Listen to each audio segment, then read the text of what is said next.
6'2", 245 pounds, University of Florida junior Aaron Hernandez does not fit the typical NFL tight end mold. However, what he lacks in size, he makes up for with athleticism and route running. In 2009, the former Gator was impressive, leading all tight ends in catches with 68 for 850 yards and 5 touchdowns.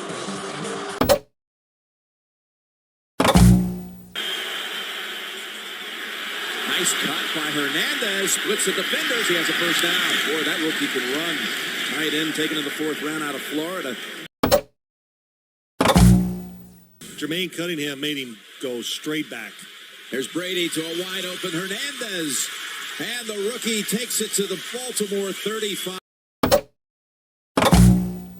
Really nice job. He's going to work across the formation. They sell the play action.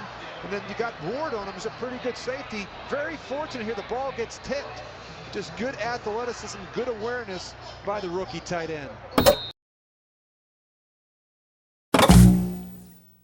Brady will run, covers Hernandez.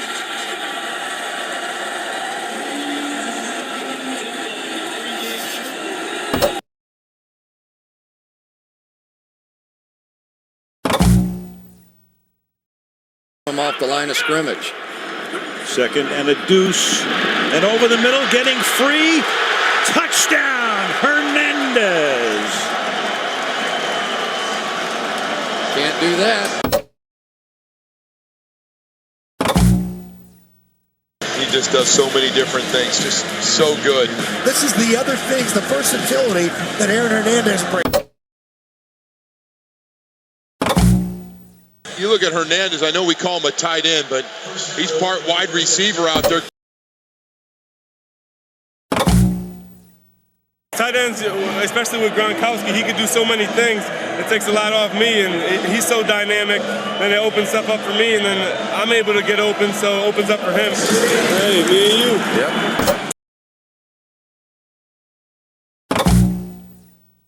Well, George, good morning. This is now Aaron Hernandez's new reality, the medium security facility here behind me, where he woke up in a jail cell this morning all by himself. This after he was arrested yesterday, charged with murder, released by the New England Patriots, and the judge denying him bail.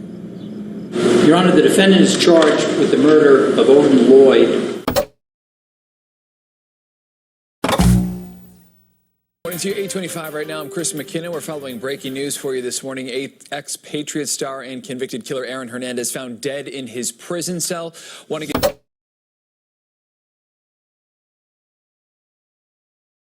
How did Aaron Hernandez go from a rising star in the NFL to a convicted murderer who would end up taking his own life? Hernandez attended high school at Bristol Central in Connecticut, where he graduated in the year of 2007. He was a star of the team and had received a scholarship from Florida, where he would commit and play for in the fall of 2007.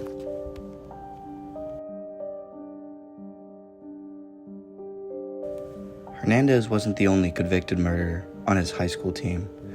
Nicholas Brucher, who had gotten into a shootout with the police in 2022, where he had killed a police officer, and Alex Ring, who had shot and killed his wife in a murder-suicide.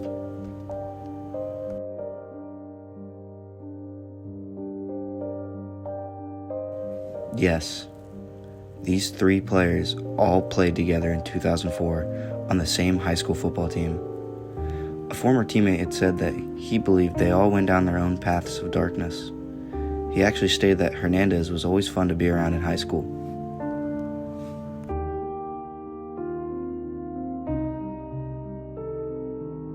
But when did Hernandez start going down the wrong path?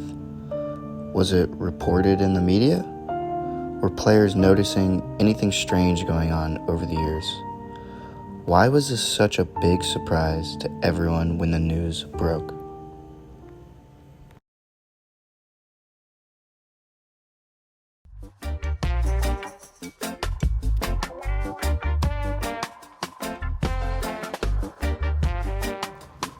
When 2007 rolled around, it was time for college for Aaron Hernandez, where he would play at the University of Florida till the year of 2010.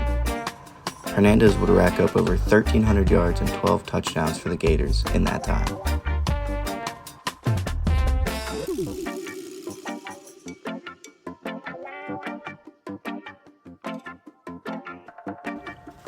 He would go on to be a top prospect for the NFL with all the potential in the world. Life was good. Or so it seemed.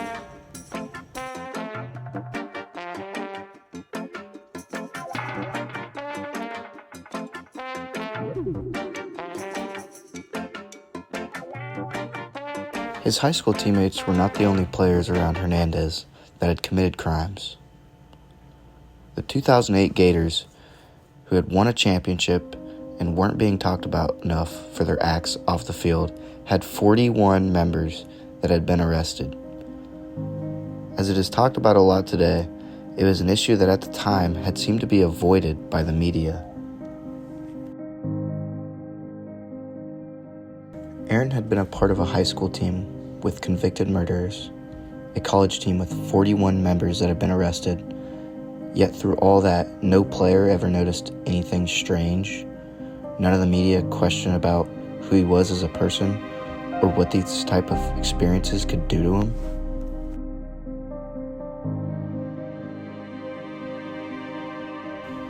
At his time at Florida, Hernandez punched a waiter at a bar with Tim Tebow there as a witness. And Aaron would end up being a suspect in a shooting that left 2 men injured. Clearly, he was struggling mentally. Nearly 10% of college students struggle with depression or a different type of mental illness. And an easy solution is having a friend when you aren't comfortable seeking help or going to therapy. Aaron was surrounded by a lot of other athletes who were going through the same thing or doing worse activities. Would it be different now if someone would have stepped up?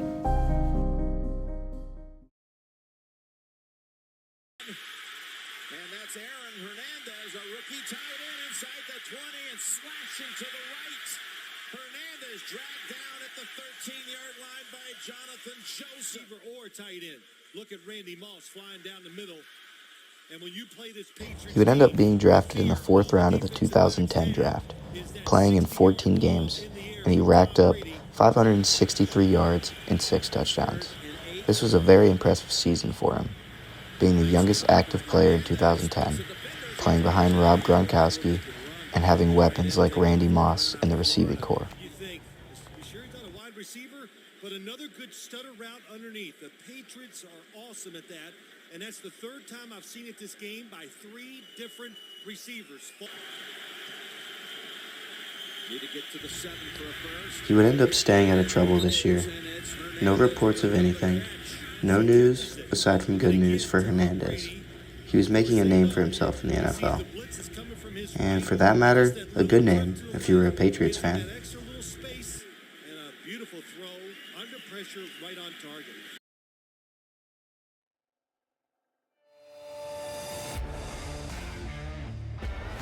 When it came time for that second-year leap, Aaron was ready. He would post a career high in targets, catches, and receptions, being a key part in New England Patriots' success. He ended the regular season 90 yards shy of having a 1,000-yard season, which is a benchmark for top receivers in the NFL, and he was doing all of this from the tight end position. Once again, only stayed in the positive for 2011 season, and would end up ranking 77th on the NFL's top 100 players of the 2011 season.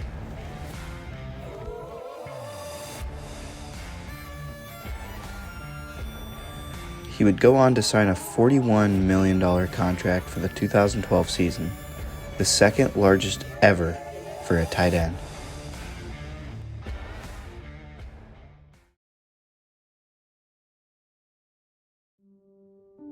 This is when the story of Aaron Hernandez gets flipped on its head. Before the 2012 season, Daniel D. Abreu and Safiro Ferrado are killed in a drive-by shooting that would later tie back to Hernandez. Although he wasn't the one who pulled the trigger. He would have his most disappointing season, having his least amount of yards and only playing in 10 games.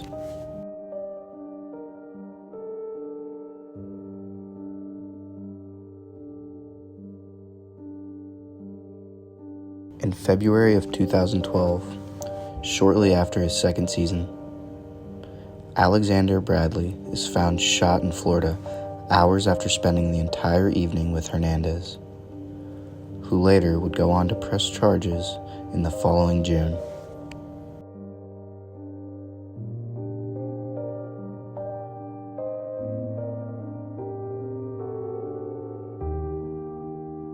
On June 17, 2013, Odin Lloyd's body is found near Hernandez's home. Lloyd was close to Hernandez, as he was dating Hernandez's fiance's sister.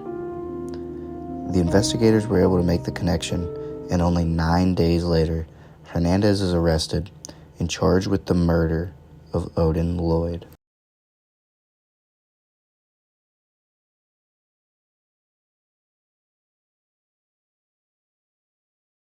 After this, Hernandez would go on to serve a life sentence and be thrown into several other cases in court. Then, on April 19th at 3 a.m., Hernandez was found hanging by a bedsheet in his cell. At 4 a.m., Hernandez was pronounced dead at a local hospital. Cause of death? Suicide.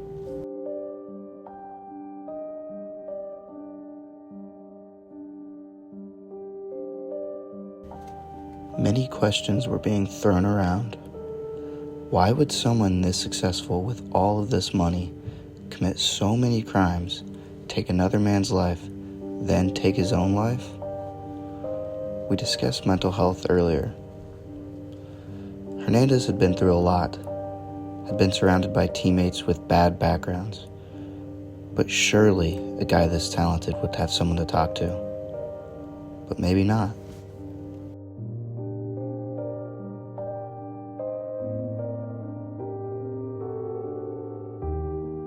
At the time, this seemed likely. He just went down the wrong path. It happens quite often to people. He was just a crazy person from the start. There was no saving him. Then, 2 months later, at Boston University, a study of Aaron Hernandez's brain indicates that he had stage 3 CTE. CTE, also known as chronic traumatic encephalopathy. CTE is known to cause depression, aggression, personality changes, mood swings, along with many other symptoms.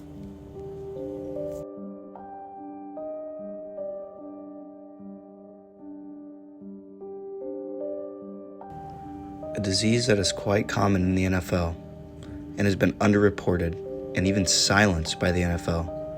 Yes, the NFL has been trying to silence the news of CTE since Dr. Bennett Amalu discovered it on Mike Webster's brain in 2002.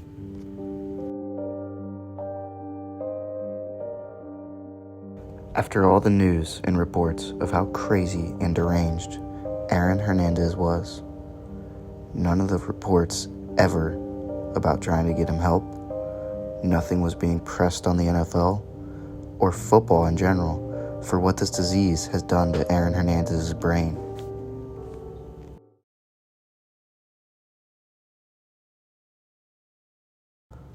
Only years after passing did we get major reports or even people in the sports world talking about it and talking about CTE. So it's alarming. A guy 27. I knew Aaron Hernandez. You know why? Because Urban Meyer's a good friend of mine. I saw him recruit him from Bristol, Connecticut, an All-American.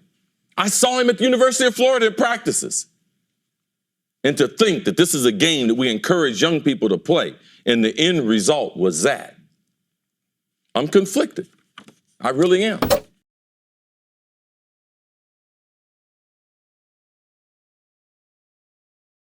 Many former teammates came out after his death talking about the strange things he was doing in the locker room, or things that were said and done off the field. This could be an easier, simpler answer on why this came to a shock to many, including the media. Many athletes per year struggle with mental health, and it's never reported. Many NFL players and former NFL players have CTE, and it's underreported and still hidden. Maybe the world would never get to find out who the real Aaron Hernandez was.